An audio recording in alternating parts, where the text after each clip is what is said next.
If you have been in the process of querying literary agents for representation, then you might have been overwhelmed by the sheer number of agents out there. Some writers take the approach of querying any literary agent that they find who represents their genre, but I really strongly recommend against this. I totally understand where this approach is coming from. After all, if you're querying, you probably know that the likelihood of getting a positive response from a literary agent is very low percentage-wise, therefore you want to cast your net as wide as possible. However, remember that you're ultimately looking for someone to entrust with your creative work and your writing career, and those are huge responsibilities.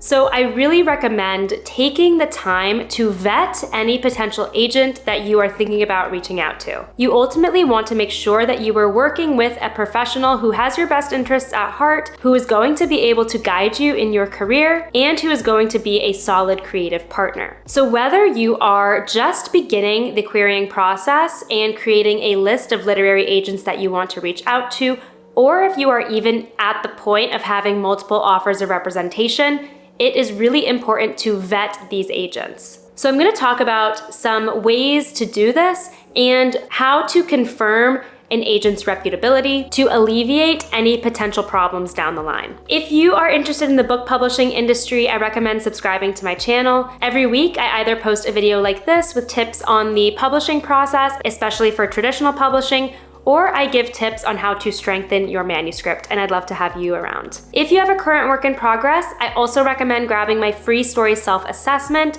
The link is in the description below. It is a worksheet designed to help you identify the strengths and weaknesses in your project and take it to the next level. It's also going to sign you up for my newsletter launching soon with exclusive tips and resources. So let's talk about the first way to vet a literary agent, and that is to research their agency. Most authors will find the literary agent's name first because that is what populates when you search literary agent databases, and then we'll look at the agency second. But it is very important to research the agency along with the agent themselves. Some questions to ask: do they work at a big corporate type agency, or do they work at a smaller boutique agency that only has a handful of agents, or are they an independent agent? This is going to give you a sense of the types of resources and support that they have available to authors. For example, a big corporate agency might have a more robust foreign rights team to help sell your book in other markets, while a boutique agency or an individual agency might have a more hands-on editorial one-on-one type approach that could be helpful if you are looking for that level of creative support. Now, that is just a very basic overview, and there are plenty of boutique or individual agencies that offer robust foreign rights help and plenty of big corporate agencies that offer editorial help, but that gives you just a sense of the things to think about when you're thinking about yourself as an author of that agency and what would be available to you. These are also good questions to ask any agent that you potentially have a conversation with about representation. With reviewing agencies, remember that bigger is not always necessarily better. It's all about their reputation and the types of book deals they have done historically. So it's very important to check out the agency and check out what types of books they have represented, where those books have been published, and how they have sold. If they have a strong track record of doing big book deals with best-selling authors from really highly reputable publishing houses, that's a great sign. If they haven't, then you might want to question if that is the best fit for you. I have a whole other video that goes into more detail about the different types of literary agencies and how they operate, so definitely check that out if you want to learn more. The next way to vet your literary agents is to check out their past deals.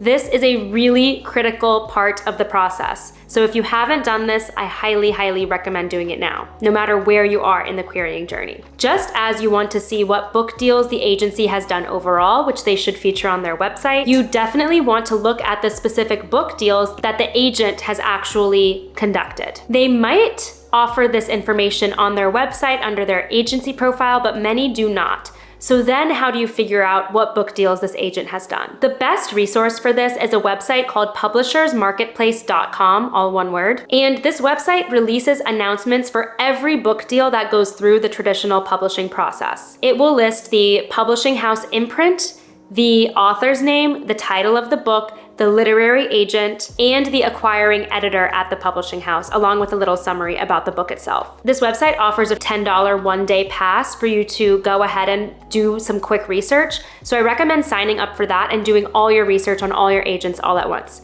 I promise this is literally not sponsored in any way. This truly is the industry database. I get the newsletter updates from this database. It is the main source of book deal news used in the industry. What you will do when you log in is type in the agent's name, and then all of their past book deals are gonna come up. So when you see that, what should you actually be looking for? I would take a look at how many book deals they have done in total and how many they've done in the past year. Few or no book deals in total or in the past year doesn't necessarily mean anything bad. Potentially it's an agent who is newer in their career, or possibly they just had a slow year. All of that is not necessarily a red flag, but it is still good to know. Something else to look at is the publishers that they are publishing with. The traditional publishing industry is very network oriented. Literary agents have relationships with editors at publishing houses. So when you see the editor's name there, that means that is the person that the literary agent has negotiated with and reached out to discuss your book. So check out the names of the imprints that those editors are working for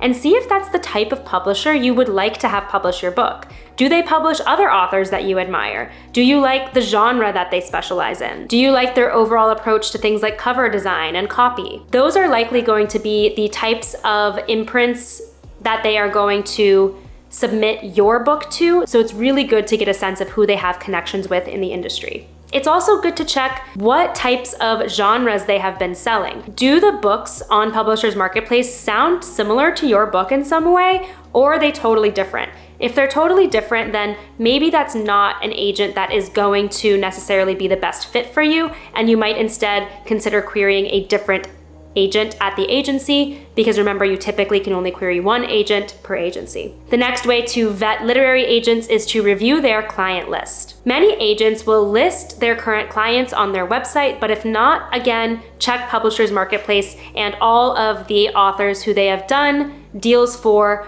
would presumably be their clients. Then look up these authors and ask yourself the question, is this the type of company I would like to be in? You can see if these authors have respectable sales. I like to do a quick check on this by just seeing how many Amazon or Goodreads reviews the book has. Of course, the sales are not entirely in the literary agent's control or even the publisher's control, but it still is good to know if these authors are relatively successful or not. When you're going through the agent's client list, I wouldn't get too hung up on the number of clients they have. Because keep in mind, publishing is a very, very slow industry. It takes oftentimes years to even write a book, and then once you get a book deal, it typically takes at least 2 years to even publish that book. So not all of a literary agent's clients are on the same cycle. It's possible that some of the clients the agent has listed are not actually going to become active and have something for them to sell for quite a while. So you don't need to be concerned that they are overburdened. You can trust that if they are open to queries, then they are open to taking on new clients. Agents will close their query inbox if they have a sufficient client list and are overloaded with work already. They will not take on new writers. The next way to vet literary agents that you are considering reaching out to is to peruse their social media. The publishing industry's platform of choice is Twitter, and many literary agents especially are highly active on Twitter. There are pitching events throughout the year on Twitter, and agents will often post their manuscript wish list with the hashtag MSWL to let the industry and let emerging authors know what they are looking for in their queries. So taking a look at an agent's Twitter feed can help you get a feel for the types of books that they want to work on, but it can also help you get a feel for their reputability as well. For instance, are they followed by other industry professionals? Have they been engaging with editors at publishing houses or publishing industry organizations on Twitter? That would be a good sign that they are reputable. It also bolsters their credibility if acquiring editors at publishing houses and publishing industry organizations and other literary agents are following them. Twitter can also give you a bit of a sense of the agent's personality,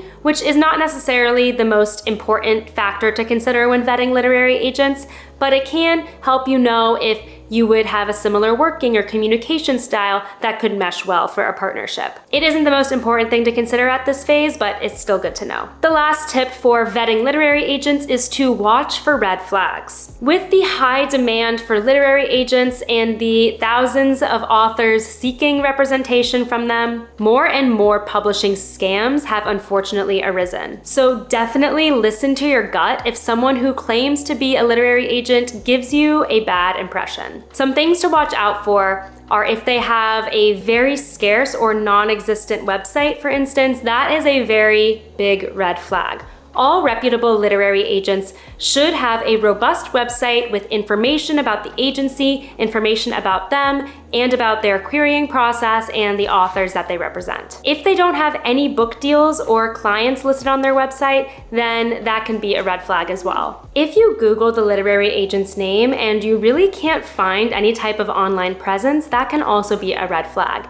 Agents want and need authors to reach out to them, so if they have really no means of presenting themselves online, then that can be a concern. And lastly, and most importantly, if this person asks for any kind of money up front, then that is a huge red flag and likely a scam. Literary agents get paid by 15% commission on the book deal that they get you with a publishing house. That is the only way they get paid. That is standard for the industry. So anytime someone claiming to be a literary agent is asking for money, that is not a reputable person. At the end of the day, remember, if it seems too good to be true, it probably is. I have a whole other video that goes into literary agent scams, so definitely check that out if you are concerned about falling into any of these potential red flags. I hope this gave you some helpful tips and tricks on vetting literary agents and checking their reputability as you embark on the querying process or continue your existing querying journey. Again, it helps to do a little reputability check at any point of the process. Remember, it is so critical that you as the author and as the creative feel empowered to only trust your work with someone who has proven themselves and who is going to take care of it. Let me know in the comments where you are at on the publishing journey, if you have already queried agents or if you are about to. I'd love to know where you are at. I have a whole other video on strategic tips for querying literary agents, so definitely check that out as well. If you found this video helpful, please hit that like button and subscribe if you haven't already. It helps me know that I'm bringing you useful content and allows me to continue growing this amazing community. As I mentioned, make sure to grab that free story self-assessment if you have a work in progress of any kind. I promise it's going to help you think about your story in a new way and take it to the next level. Thank you so much for watching and happy querying.